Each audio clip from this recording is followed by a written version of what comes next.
Number 1. Armin Meiwes. He seemed like the kind of man who lived a quiet, almost invisible life, until investigators uncovered a case so unusual that it stunned an entire country. It began not with anger or rivalry, but with an online exchange that would lead two strangers down a path no one could have imagined. Armin Meiwes grew up in the small German town of Rothenburg, known more for its calm countryside than for anything remotely sinister. Those who knew him described him as polite, soft-spoken, and almost gentle. He worked as a computer technician, kept mostly to himself, and rarely caused trouble. From the outside, he looked like a man living an ordinary life, isolated but harmless. Yet behind the privacy of his home and his computer screen, Meiwes carried a need he never shared with those around him, a desire for connection mixed with troubling fantasies he couldn't shake. For years, he drifted through life quietly, until one online encounter changed everything.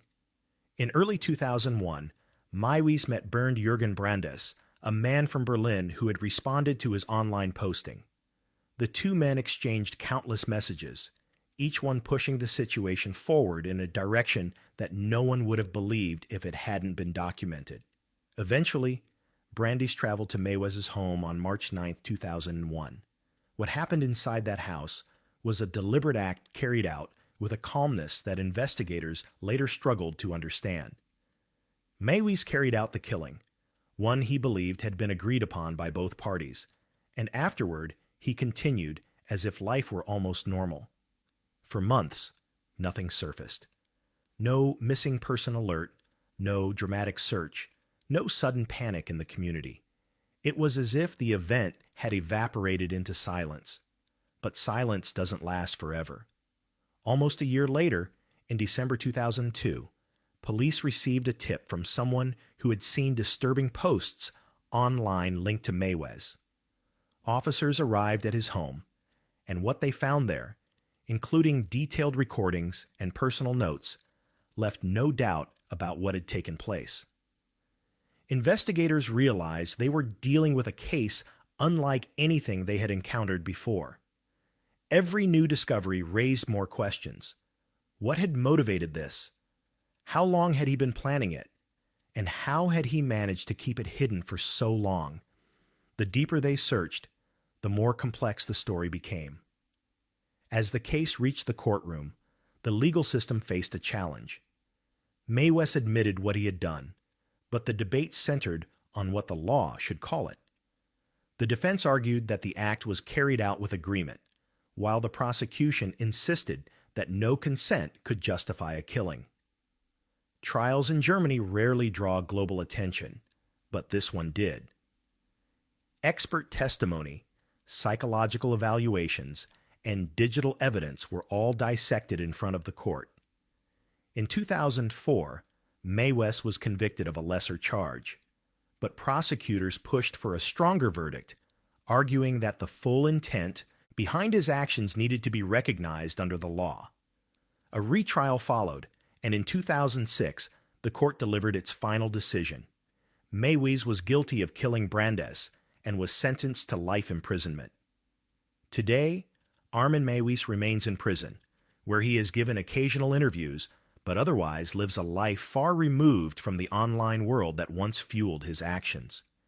He has expressed regret over the years, though many still question what truly drove him, and whether remorse came from understanding or simply consequence. When you step back from the details, this case raises a haunting question.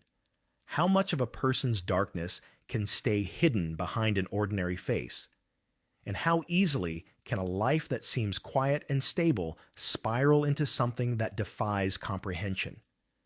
It is a reminder that some of the most unsettling stories begin not with chaos, but with calm, until one choice brings the truth into the light. Number 2.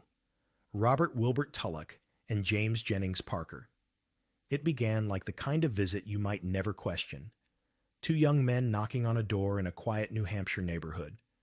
But behind their polite smiles was a plan that would shake a respected university community and leave investigators wondering how two teenagers could cause so much harm with so little warning. Robert Tulloch and James Parker were high school students from Vermont, well liked by some classmates and unnoticed by others. On the surface, there was nothing remarkable about them. They came from typical families, attended local schools, and blended into their small-town routines.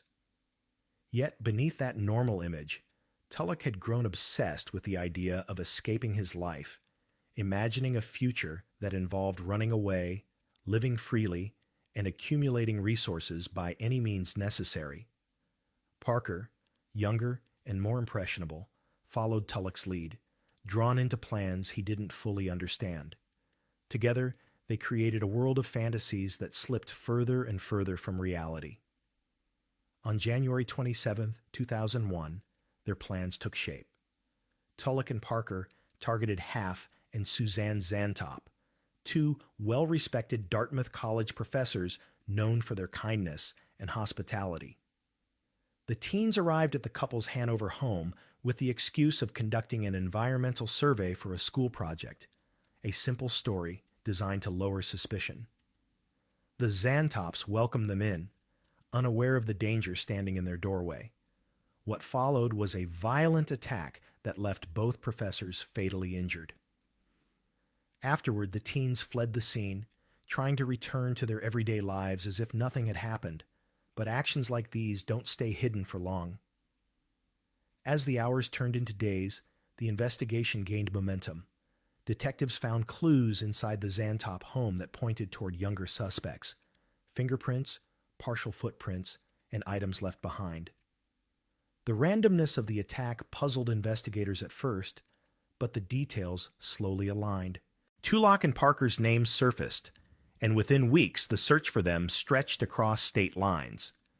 The teens fled north, trying to reach Canada, but authorities caught up with them before they succeeded. Their arrest ended the chase, but only deepened the mystery of why two students had carried out such a calculated act. When the case reached court, the legal process revealed two very different paths. Tulloch, viewed as the ringleader, faced the full weight of the prosecution. He was charged with first-degree murder for both killings, with evidence showing he had planned the attack long before that January afternoon. His defense attempted to argue about his age and mindset, but the severity of the crime left little room. Tulloch ultimately pleaded guilty, receiving a life sentence without the possibility of parole. Parker's situation unfolded differently. Being younger and strongly influenced by Tulloch, he was offered a plea deal. His charge was reduced to second-degree murder, acknowledging both his involvement and his lesser role. In exchange, Parker accepted a significant prison sentence, though not a life term. The contrast between the two outcomes became one of the most discussed aspects of the case. One teenager condemned to spend his life behind bars, the other given a distant possibility of rebuilding a future. Today, Tulloch remains in prison serving life without parole, while Parker has served a considerable portion of his sentence and remains under the long-lasting consequences of his conviction.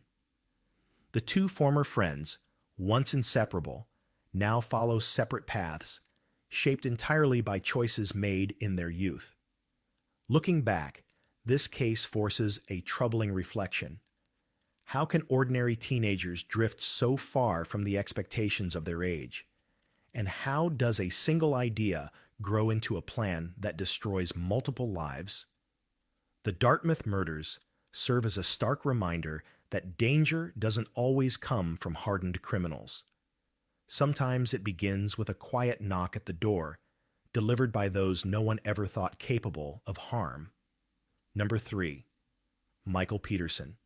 She was found at the bottom of a staircase, and from that moment on, nothing in the Peterson home would ever be viewed the same way again. What looked at first like a tragic domestic accident quickly grew into one of the most debated true crime cases of the early 2000s, raising questions that still linger more than 2 decades later. Michael Peterson was, by all outward appearances, a successful man living a comfortable life in Durham, North Carolina. He had served in the military, built a career as a novelist, and enjoyed a reputation as someone confident, charming, and articulate.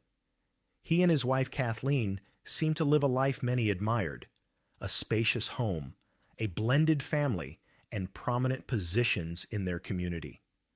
Friends described them as close, social, and supportive of one another. Nothing about their lives suggested scandal or instability. But sometimes, though, most peaceful homes hold pressures no one sees. And on one December night, those pressures would become the center of a nationwide debate. On December 9th, 2001, Michael called emergency services to report that his wife Kathleen had been injured. Responders arrived at the house just before 3 a.m., finding her at the bottom of a staircase. Michael said she had been drinking, had gone outside to work, and must have slipped on her way back in. The explanation sounded simple, tragic, and plausible. But as investigators looked closer, the scene raised questions. There were patterns on the walls, details that didn't line up with a simple fall, and inconsistencies in Michael's timeline. What seemed like a heartbreaking accident slowly transformed into something far more complicated. Investigators examined the home, interviewed family members, and reconstructed the final hours before Kathleen's death. The event began to shift in their minds from an accident to a potential killing. The more they examined, the more they wondered, did a fall explain everything they saw? Or was something being hidden behind a calm voice and a practiced story? When the autopsy results came back, the uncertainty deepened. The medical examiner concluded that Kathleen's injuries didn't match a typical fall, and prosecutors pushed forward with charges. What began with a 911 call now became a full criminal investigation. Michael Peterson was arrested and charged with killing his wife. The trial that followed in 2003 was long, emotional, and filled with competing narratives. The prosecution portrayed Michael as a man hiding personal secrets and suggested that conflict erupted the night Kathleen died. They highlighted inconsistencies in the scene and brought in unexpected revelations, including a past death in Germany involving a friend found at the bottom of another staircase years earlier. While that case had never resulted in charges, its similarities became a major moment in the trial. The defense pushed back hard, arguing that the evidence did not prove intent and that the staircase scene was being misinterpreted. They insisted Kathleen's death was a tragic accident amplified by assumptions and speculation. In the end, the jury sided with the prosecution. In October 2003, Michael Peterson was convicted of killing Kathleen and sentenced to life in prison. The verdict shocked some and validated others, but it certainly didn't settle the debate. Almost immediately, supporters began raising concerns about errors, flawed testimony, and questions about expert credibility. Over the years, those concerns gained traction. One of the key witnesses was later found to have given misleading testimony in multiple cases, opening the door for Michael's conviction to be re-examined. In 2011, after years behind bars, Michael was granted a new trial. The legal tide had shifted. Instead of risking another lengthy courtroom battle with an unpredictable outcome, he chose a different path. In 2017, he entered an offered plea, a legal move where he maintained his innocence while acknowledging the prosecution had enough evidence to convict him. The charge was reduced to voluntary manslaughter, and because he had already spent so many years in prison, he was released with credit for time served. Today, Michael Peterson lives quietly, away from the spotlight that once followed him through every news headline and documentary. He has maintained his innocence, while Kathleen's family has remained firm in their belief in the original verdict. The case still divides people, and likely always will, because it sits in the uncomfortable space between evidence, interpretation, and the unknowable truth of what happened that night. and that's what makes the story linger.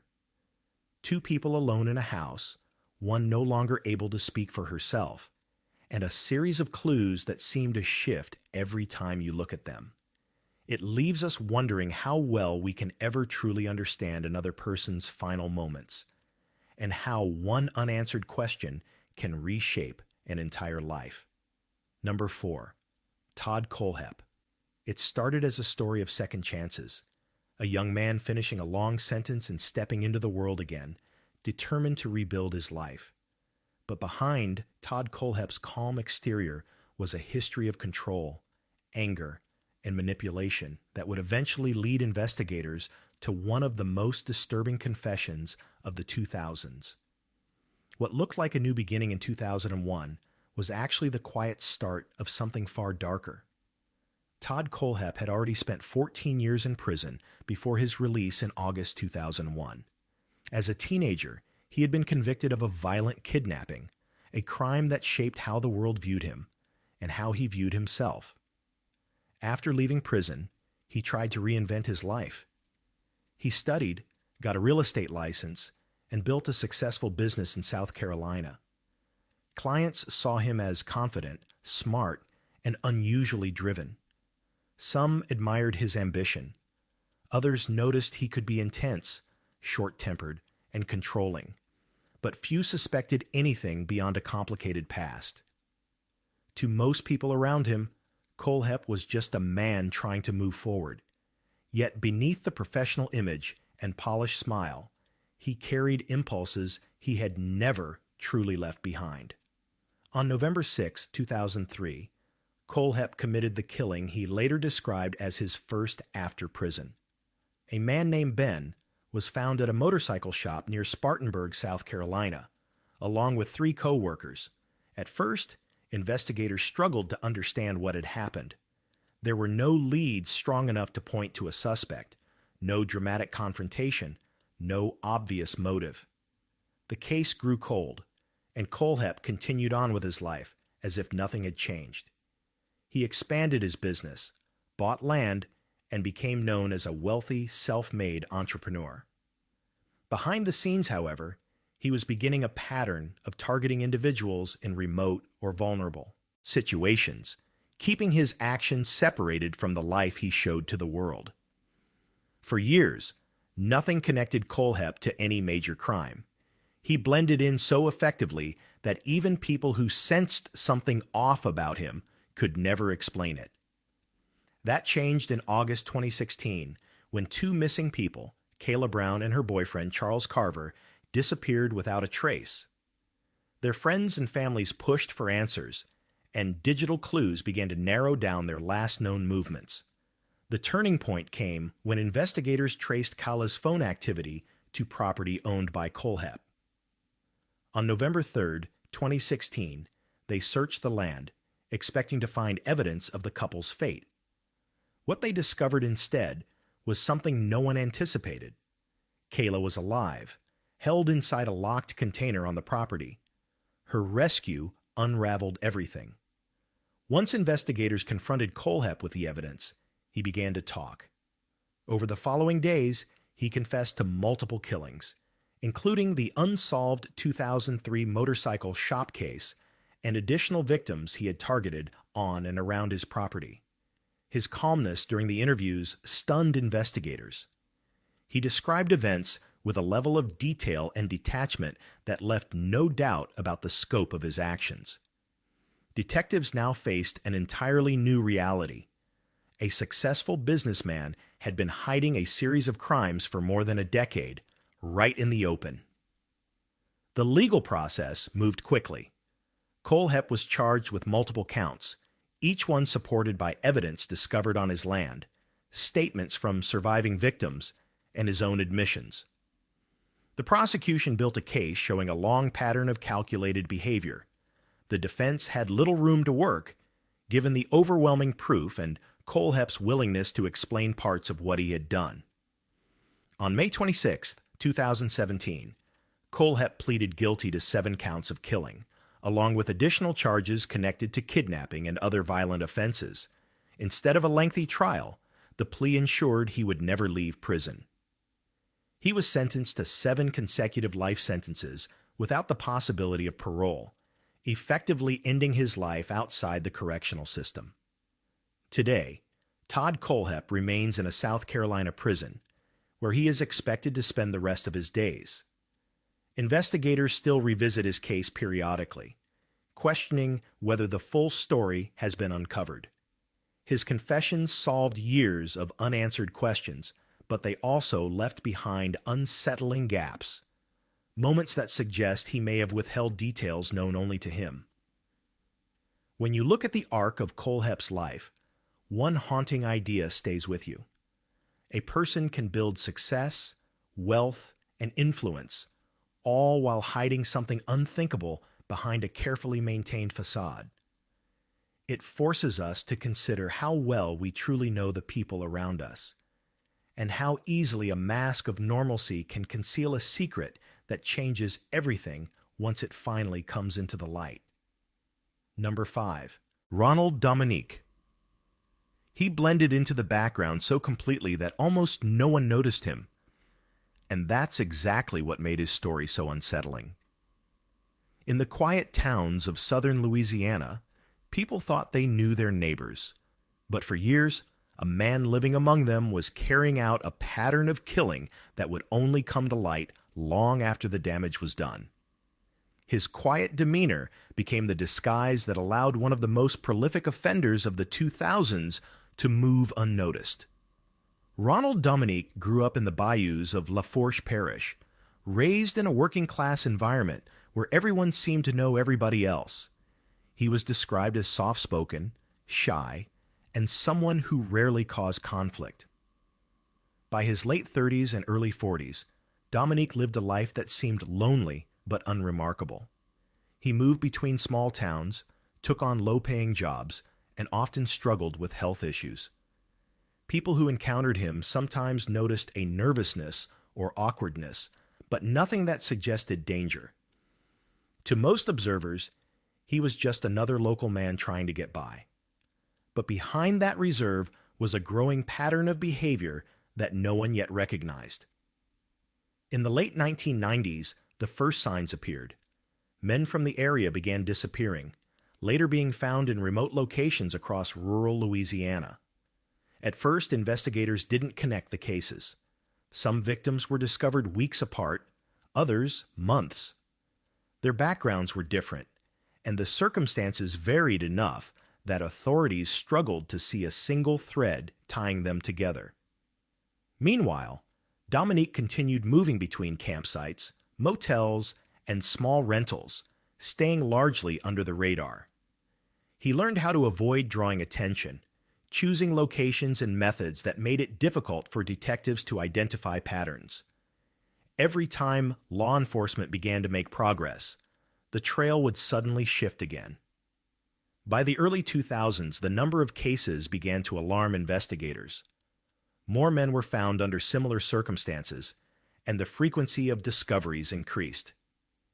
Detectives across multiple parishes started sharing information, comparing details, and finally recognizing a pattern in the locations where victims were last seen. Still, the case was challenging. Many tips led nowhere, witnesses offered little, and the person behind the crimes remained invisible. The public grew anxious, and officers knew that whoever was responsible had a clear understanding of how to avoid detection. Each new discovery raised the pressure, but also the fear that the perpetrator was watching their progress closely. The turning point came in late 2006, when a potential victim escaped an encounter and provided investigators with a critical description. For the first time, they had a name that matched someone already on their radar: Ronald Dominique. With surveillance, interviews, and forensic work, detectives slowly assembled enough evidence to confront him. When officers finally brought Dominique in for questioning, they expected resistance. Instead, they encountered something unexpected. He began talking. Calmly, quietly, he admitted to a pattern that stretched across the late 1990s and early 2000s. The scale of his confession stunned seasoned investigators. After years of searching through scattered clues, they suddenly had a complete picture from the man responsible. The legal process moved forward quickly. Dominique faced multiple charges connected to the killings he admitted to, and the evidence collected supported each one. Prosecutors prepared a case strong enough to seek the maximum penalty, while Dominique's defense team attempted to argue that he should avoid a possible death sentence by cooperating. Ultimately, he chose to plead guilty to 8 counts of killing. This decision spared him a full trial, but ensured that he would never walk free again. In 2008, he was sentenced to 8 life sentences without the possibility of parole, a punishment reflecting the scope of the harm he caused and the years he spent hidden in plain sight. Today, Ronald Dominique remains in the Louisiana State Penitentiary, serving his life terms. Investigators still believe he may have been responsible for additional cases, though only the ones he admitted to were officially tied to him in court.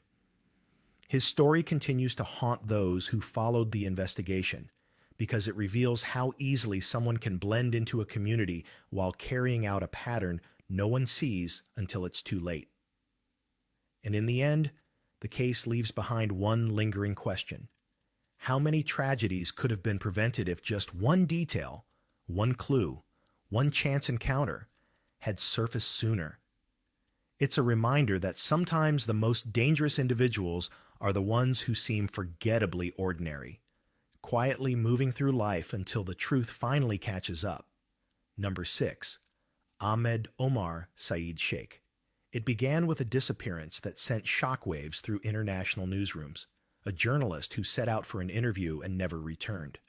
What initially looked like a risky assignment in a volatile region soon grew into one of the most widely followed investigations of the early 2000s, pulling a single name into global focus: Ahmed Omar Saeed Sheikh. Before his notoriety, Sheikh lived a life marked by dramatic contrasts. Born in London to a well-established family, he attended private schools and later enrolled at the London School of Economics. Those who knew him described him as intelligent, confident, and charismatic, traits that allowed him to navigate both academic and social circles with ease. Yet beneath that polished exterior, he developed strong ideological motivations that pushed him toward increasingly extreme actions. By the mid-1990s, he had left university behind and immersed himself in global conflicts, eventually becoming involved in high-risk activities that led to his arrest in India in 1994. After years in custody, he was released in a prisoner exchange in 1999, a moment that set the stage for the events that would follow. In January 2002, Wall Street Journal reporter Daniel Pearl traveled to Karachi, Pakistan, to investigate a story. Sheikh entered the picture through a series of deceptive messages and false identities that Pearl believed were leading him to an interview. For Pearl, this was routine. Journalists often relied on intermediaries to reach sources, but the arrangement was a trap. Pearl was taken, and the situation quickly escalated. When he failed to check in, colleagues and local officials sounded the alarm. The initial confusion soon sharpened into a clear crisis, and investigators realized they were dealing with something far more dangerous than a missed appointment. The search for Pearl moved rapidly. Pakistani investigators, aided by international agencies, traced digital communications, interviewed local contacts, and followed the winding path of messages that had lured him to the meeting. Every lead pointed toward Ahmed Omar Saeed Sheikh. Pressure mounted quickly as global attention intensified. News outlets around the world carried updates, and governments demanded answers. With each passing day, the stakes grew higher, and the urgency in the investigation reflected just how serious the case had become. On February 12, 2002, Sheikh surrendered to Pakistani authorities. His arrest marked a major breakthrough, but it also came with complications.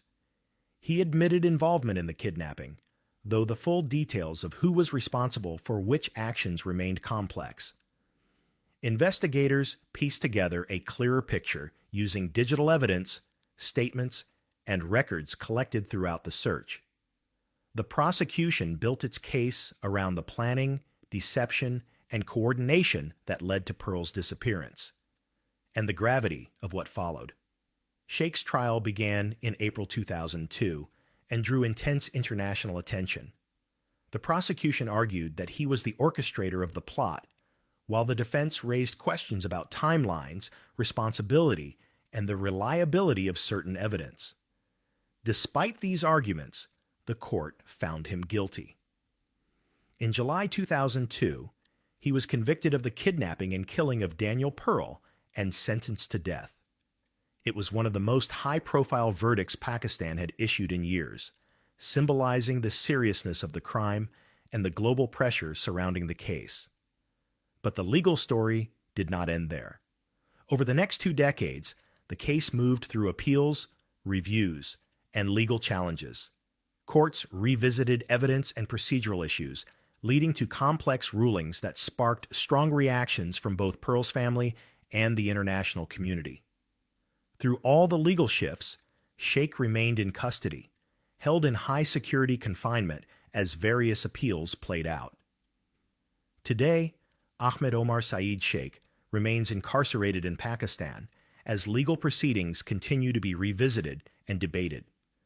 The case stands as one of the most scrutinized of its time, not just because of the crime itself, but because of the geopolitical tension that surrounded every stage of it. And in the end, the story leaves a lasting question: how one individual, through calculated deception and far-reaching influence, could draw the world's attention to a single moment that forever changed the lives of many. It's a reminder of how quickly events can escalate when trust is exploited, and how a few messages sent at the right moment can set off consequences that reverberate across the globe. Number 7. Greg Malarick. It began with a marriage that, from the outside, looked steady. 2 people raising a family in a quiet Florida neighborhood, far from anything that resembled scandal. But on one September evening in 2001, everything changed. What first appeared to be a sudden tragedy slowly grew into a case that would follow Greg Malarick for nearly 2 decades, eventually becoming a story of suspicion, courtroom battles, and a verdict that surprised many who had followed the investigation. Before his name ever made a headline, Greg Malarick lived what seemed like a typical family life in the Gulf Breeze area. He worked steady jobs, raised children with his wife Sherry, and built a reputation as a man focused on home and responsibility. Their routines looked normal from the outside, the kind of everyday life people take for granted. Friends and neighbors knew them as a couple with the usual challenges of raising kids and managing work, but nothing that pointed to deeper conflict.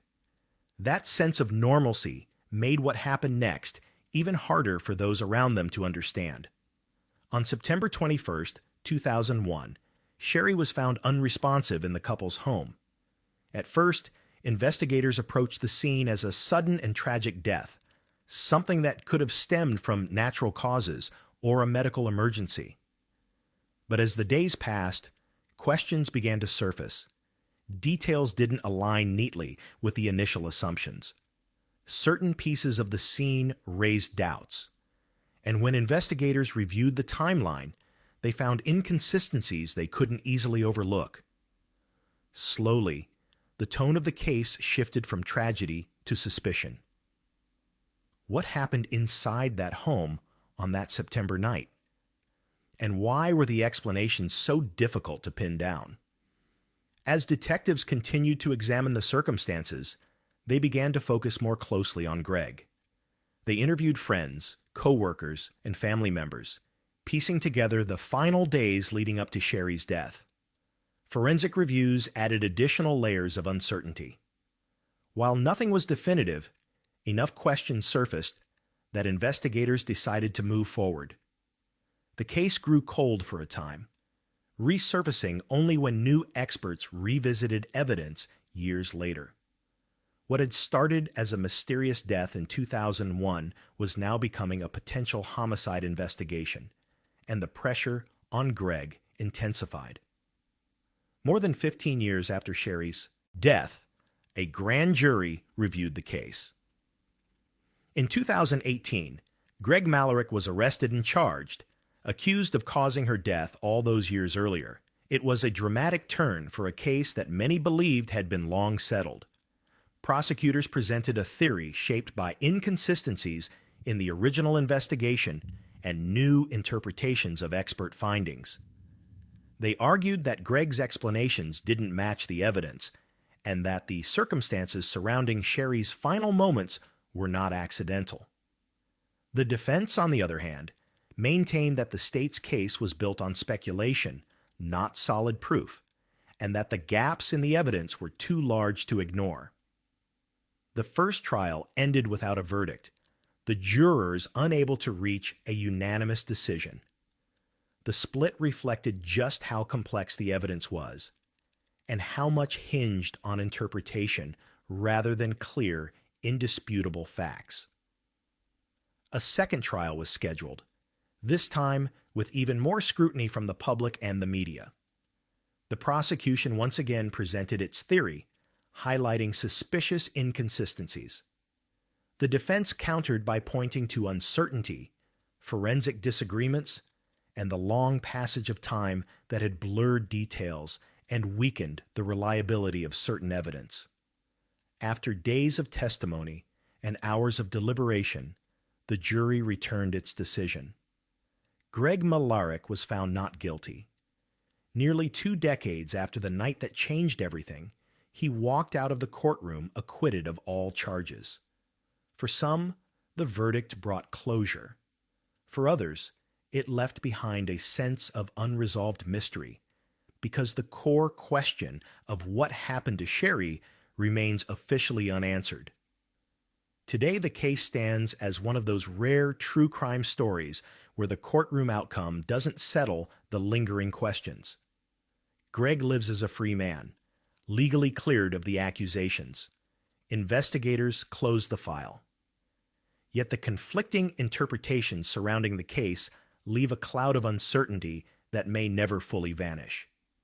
The story endures not because of a dramatic confession or a definitive explanation, but because of the silence left behind, a silence that invites the mind to wonder what truly happened inside a family home on an ordinary night in 2001. And perhaps that's the most haunting part, a case where the evidence offered hints but never clarity, where the search for truth crossed decades, and where the final answer remains just out of reach, leaving a space only time can fill, or maybe never will. Number 8. Charles Erickson. He was a teenager who claimed to remember a murder in a dream, and his recollection sent 2 men to prison for a crime that, years later, a court would call into serious doubt. The case of Charles Erickson and the killing of Kent Heitholt is one of the most disturbing examples of how memory, confession, and coercion can fracture justice. Charles Erickson grew up in Missouri, a high school student whose life seemed rather unremarkable. Like many teens, he socialized, made friends, and dealt with pressures typical of adolescence. He wasn't a suspect anyone expected, but by the early 2000s, Erickson's life was colored by problems, substance abuse, risky behavior, and blackouts brought on by alcohol and drugs. After a 2001 Halloween night outing with friends, he claimed he had no clear memory of what happened, a detail that would become central to the events that followed. In the early hours of November 1st, 2001, Kent Heitholt, a sports editor at the Columbia Daily Tribune, was found beaten and strangled to death in the parking lot of the newspaper's offices. There was no obvious suspect at first, no definitive physical evidence pointing to a perpetrator, and no witnesses who could give a clear, credible account. The case quickly grew cold. For years, the identity of Heitholt's killer remained a mystery. Then, in 2003, Erickson came forward with a story that shocked everyone. He said he had dream recalled the murder 2 years after the fact and implicated both himself and a high school friend, Ryan Ferguson. According to his confession, the two of them had robbed and killed Heitholt during a drunken night, apparently motivated by a desire for money after a night of partying. Investigators, eager for answers, accepted Erickson's testimony, and almost no physical evidence contradicted it. The legal machinery turned swiftly. In 2004, Erickson pleaded guilty to second-degree murder and robbery. In doing so, he essentially sealed the fate of both himself and Ferguson. Erickson was sentenced to 25 years, and his friend was convicted in 2005 for murder and robbery, receiving a 40-year sentence. Much of the case rested on Erickson's confession and the testimony of a single, now disputed, eyewitness. But years passed, and cracks began to appear in the story. Erickson recanted his confession. In 2012, under oath, he admitted that he had been heavy into drugs and alcohol at the time of the murder, that he had no memory of what actually took place, and that his dream memories might simply have been confabulations, false memories shaped by police suggestions, media coverage, and intense interrogation. The only other person who claimed to have seen Erickson and Ferguson in the parking lot, a janitor, also recanted. In 2013, the Western District Missouri Court of Appeals vacated Ferguson's conviction. The court found that prosecutors had violated legal standards by withholding evidence from the defense, including statements from a witness's spouse that could have impeached the credibility of the eyewitness who identified them.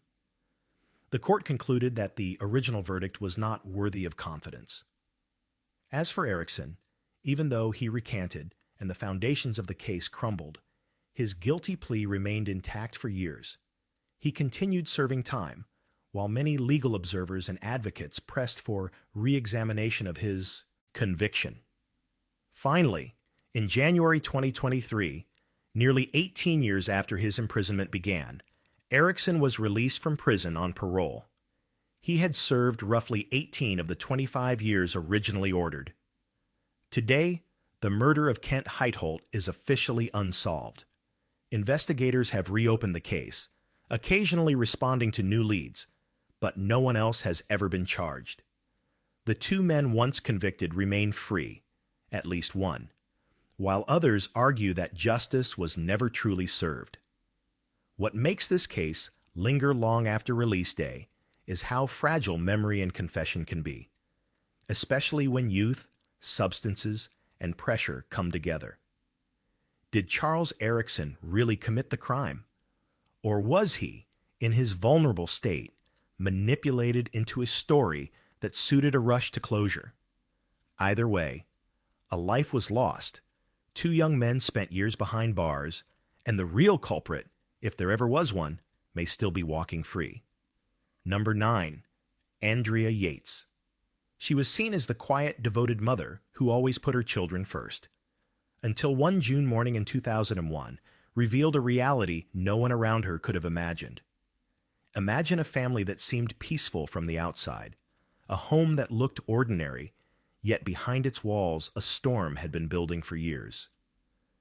That is the world Andrea Yates lived in, and the world that would ultimately collapse under the weight of untreated mental illness, overwhelming pressure, and a sequence of tragic decisions that changed everything. Before anything went wrong, Andrea was known as responsible, intelligent, and soft-spoken. Born in 1964 in Houston, she excelled in school and later worked as a nurse. Friends described her as gentle, the kind of person who rarely raised her voice. When she met Russell "Rusty" Yates, the two quickly formed a bond built on faith, shared goals, and the dream of raising a large family.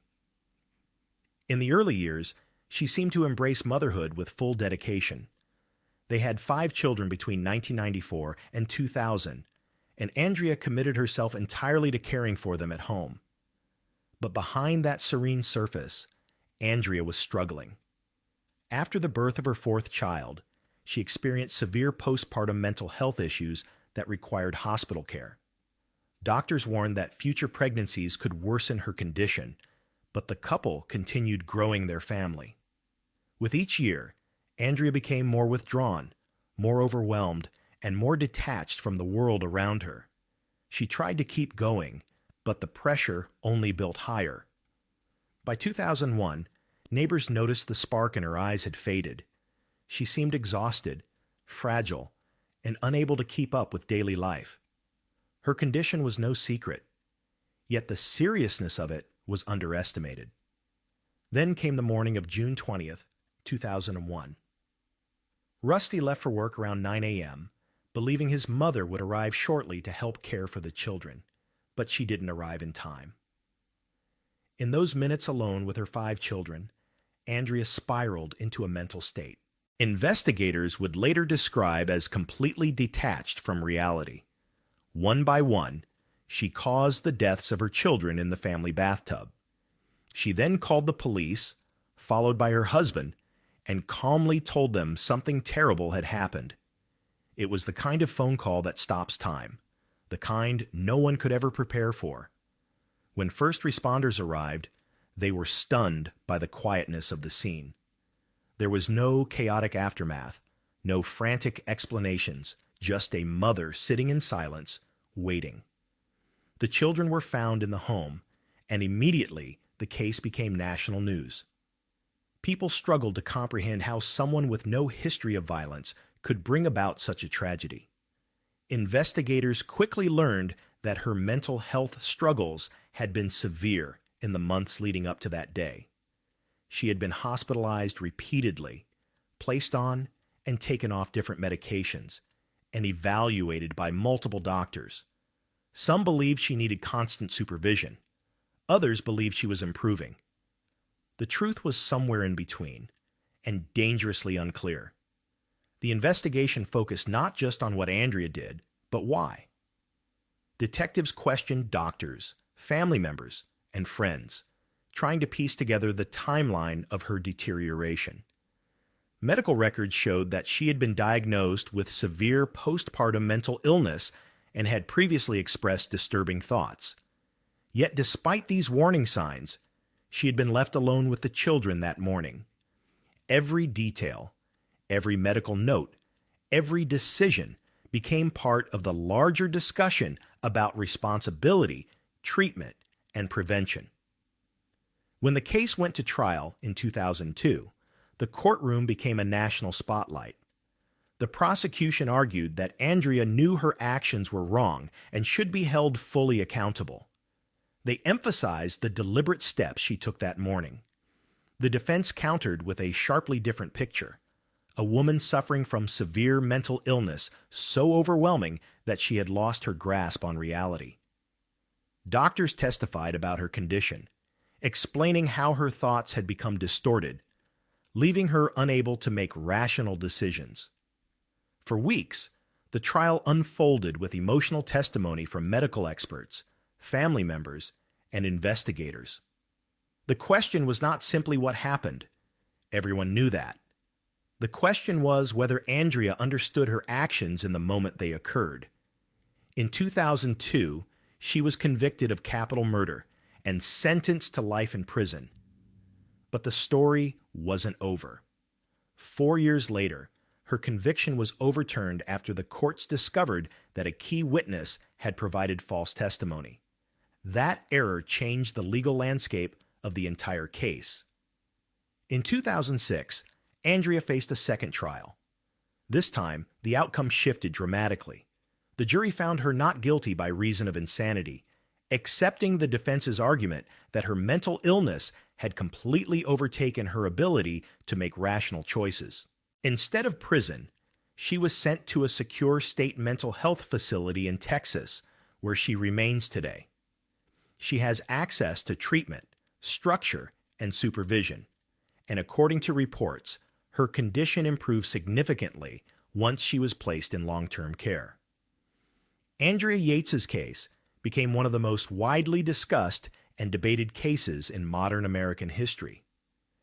It forced the public to confront uncomfortable questions about mental illness, the limits of personal responsibility, and the systems that failed long before tragedy struck. For many, the most haunting element is how preventable it all seemed in hindsight. A series of warnings missed, brushed aside, or misunderstood. Today, Andrea lives quietly under medical supervision. She does not seek early release and reportedly participates in therapy and structured programs within the facility. Rusty eventually rebuilt his life, remarried, and later divorced, carrying with him the memory of the family he once had. The tragedy changed many lives, not only those inside the Yates home, but also countless families and medical professionals who recognized the urgent need for better mental health support. Number 10. David Parker Ray. He was a man who appeared ordinary to neighbors and friends, a businessman, a handyman, someone who seemed to live a quiet, unremarkable life in Elephant Butte, New Mexico. But beneath the surface, David Parker Ray cultivated a world of control, fear, and horror that stretched over decades. His story would eventually come to define one of the most chilling cases of abduction and violence in the United States, a case that investigators would uncover piece by piece before fully grasping the scale of his actions. David Parker Ray was born in 1939 and grew up in a small town in New Mexico. By most accounts, he was intelligent, articulate, and capable of charming those around him. He held jobs that allowed him to interact with the community, and many who knew him described him as polite and helpful, the kind of man who could easily blend into everyday life. But those who looked closer often noticed small inconsistencies in his behavior. An unusual fascination with control, elaborate home renovations that seemed excessive, and a secretive side that few saw. Behind this facade lay the heart of what would later be uncovered as his dark obsession. By the 1970s, Ray had begun abducting women, holding them captive, and subjecting them to prolonged periods of restraint, manipulation, and threats. He meticulously designed a soundproof trailer, later called the toy box, equipped with devices intended to control and terrorize his victims. He kept detailed records of his activities, including plans, equipment, and instructions, reflecting a meticulous mind devoted entirely to domination and manipulation. Ray operated with calculated caution, ensuring that most of his victims were isolated and that their disappearances would not immediately draw attention. Despite the hidden nature of his crimes, the consequences were devastating. Women were terrified for their lives, often believing that no one could find them. The fear he inflicted extended far beyond the immediate victims, affecting anyone who lived nearby once the truth emerged. Ray's ability to live a seemingly normal life alongside these secret acts allowed him to continue for years without detection. Neighbors saw a man maintaining property, repairing cars, and running errands, unaware of the trauma that unfolded just behind closed doors. Ray's activities finally came to light in 1999 when one of his victims managed to escape and alert authorities. Investigators quickly realized they were dealing with a prolific offender. A search of Ray's property revealed the custom-built trailer, implements of restraint, and a trove of documents detailing the extent of his crimes.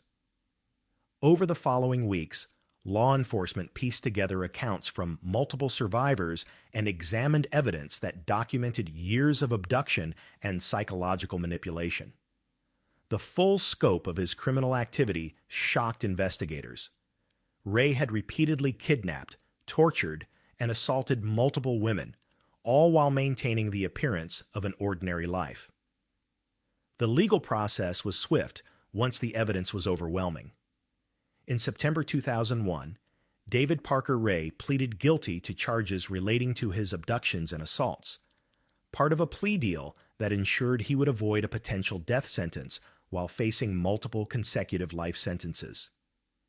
He was sentenced to 224 years in prison, ensuring he would spend the rest of his life behind bars. Ray never fully revealed the total number of his victims, leaving unanswered questions about the full scope of his crimes.